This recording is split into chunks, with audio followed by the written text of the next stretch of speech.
Assalamu alaikum. I am Usama Shokat, roll number 43 from BS English First.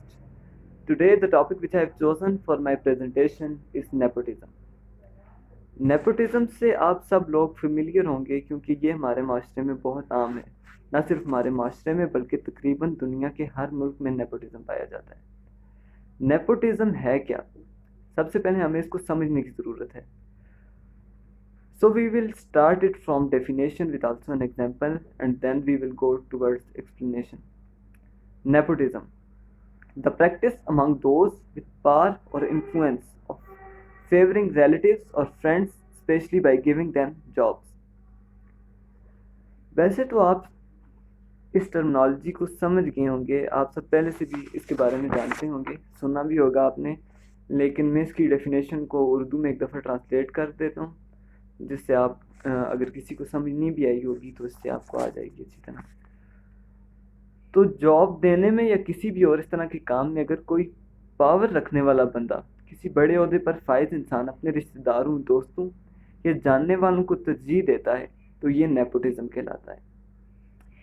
इसके साथ एक example भी है, वो भी शेयर कर देता हूँ आपके साथ ताकि आपको और ज़्यादा अच्छी तरह समझ आ जाए. एग्जांपल क्या? An example of nepotism is the CEO of a company giving his under qualified niece a high paying job. एक कंपनी का CEO अगर अपनी किसी भांजी या किसी भी रिश्तेदार को एक हाई पेइंग जॉब पर रख लेता है जबकि वो उस जॉब के लिए एलिजिबल भी नहीं है, क्वालिफाइड भी नहीं है, और फिर भी रख लेता है, आप ही बताएं कैसे वो कंपनी चला सकेगी और क्या वो इस तनहा के लायक है भी या नहीं. अच्छा, यहाँ पर एक सवाल उठता है कि अगर कोई रिलेटिव किसी जॉब के लायक हो, if he or she is eligible for a particular job, then will it be a nepotism? So answer is yes, it will be nepotism. वो तरजीह तो दे रहा है ना, बाकी लोग इंटरव्यूज़ दे रहे हैं, वो एक प्रोसेस से आगे जा रहे हैं और फिर उनको रिजेक्ट भी किया जा रहा है जबकि वो भी इस नौकरी के लिए उतने ही एलिजिबल हैं. तो रिश्तेदार को अगर घर बैठे बिठाए बगैर ऑफिस के चक्कर लगाए जॉब मिल जाती है, उसको अच्छी पे मिल जाती है, तो ये भी नेपोटिज्म नहीं आएगा. अच्छा, यहाँ पर समझने वाली बात यह है कि नेपोटिज्म से ज़्यादा बुरी चीज़ ये है कि हाईली टैलेंटेड लोगों को आगे ना आने देना, क्योंकि अगर हर तरफ रिलेटिव्स आ जाएंगे और वो लोग जिनके ताल्लुकात हैं ही नहीं, किसी बड़े आदमी से उनकी जान पहचान नहीं, तो उनका वो टैलेंट वेस्ट हो जाएगा. कितने ही लोग ऐसे मिलते हैं जिनने पढ़ा कुछ और होता है और जॉब वो कुछ और कर रहे होते हैं.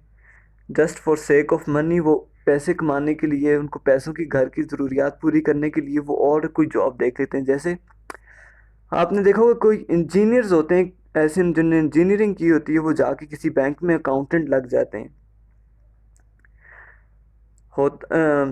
जिससे उनका टैलेंट और एजुकेशन दोनों जो हैं वेस्ट हो जाते हैं. हम रोज़ाना सुनते हैं कि फ़लाँ बंदे को फ़लाँ ने, उसके जानने वाले ने जॉब दिलवा दी है. ताल्लुकात ही आजकल सब कुछ हैं, ताल्लुकात से सब कुछ होता है और ताल्लुकात के बगैर जॉब नहीं मिल सकती. तो ये सब कुछ नेपोटिज्म नहीं आता है. अब नेपोटिज्म का हमारी सोसाइटी पर भी बहुत बुरा असर पड़ता है. तो इफेक्ट ऑन सोसाइटी देख लेते हैं. अगर सोसाइटी में नेपोटिज्म है तो सोसाइटी तरक्की कैसे करेगी? So it will go down and down. लोगों को अगर नौकरियां नहीं मिलेंगी तो मेंटल स्ट्रेस होगा, वो स्ट्रेस दूर करने के लिए वो लोग मंशियात की तरफ जाएंगे, शराब नोशी करेंगे और फिर माशरे में चोरी चकारी और बदकारी फैलेगी. इसी तरह मुल्क की डेवलपमेंट पर भी बहुत बुरा असर पड़ता है नेपोटिज्म का. इकोनॉमिकली डाउन हो जाता है मुल्क. जैसे मैंने बताया कि अगर कोई बंदा जॉब के लिए एलिजिबल ही नहीं है, वो कैसे काम करे, उस जॉब के जो काम करने के लिए उसको मिलता है वो कैसे वो उसको सर अंजाम देगा. और दूसरे जिनको जॉब नहीं मिलती वो भी पेट पालने के लिए दूसरी जगह जॉब्स ढूंढेंगे, और जिन जॉब्स के लिए उन्होंने कुछ पढ़े ही नहीं है, उनको पता ही नहीं जॉब में करना क्या है, वो जाएंगे वो जॉब करेंगे और वहाँ से भी उनको दोनों तरफ से इकोनॉमिकली डाउनफॉल होगा. तो इस तरह से भी डेवलपमेंट पर बहुत बुरा असर पड़ता है. आगे इंसान पर असरात, इंसान पर भी बहुत बुरे असरात पड़ते हैं, जैसे मेंटल स्ट्रेस, फिज़िकल इलनेस, और इसके साथ साथ लोग जो है नेपोटिज्म की वजह से ख़ुदकुशी की तरफ चले जाते हैं, मंशियात की तरफ चले जाते हैं. अब सवाल ये कि اتنا سب کچھ نیپوٹزم کرتا ہے، یہ چیز اتنی خراب ہے اگر، تو کیا یہ کرائم بھی ہے؟ Is nepotism a crime? So yes, directly نہ صحیح، انڈائریکٹلی یہ ایک کرائم ہی ہوگا، کیونکہ اگر آپ دیکھیں گورنمنٹ نے کچھ اصول بنائے جاب دینے کے لیے، اور آپ ان اصولوں پہ کام نہ کر کے تو کسی ان کوالیفائڈ بندے کو جاب دے دیتے ہیں، تو یہ کرائم ہی ہے نا، یہ ایک قانون بنا ہوا ہے، آپ کو اس کے ذریعے ہی جاب دینی ہے۔ دوسری طرف آپ نے سنا ہوگا یہ کافی لوگ آج کل کہ جی فلاں بندے کو ڈرائیونگ لائسنس اس کے تعلقات سے مل گیا ہے، یہ یوں ہو گیا وہ ہو گیا۔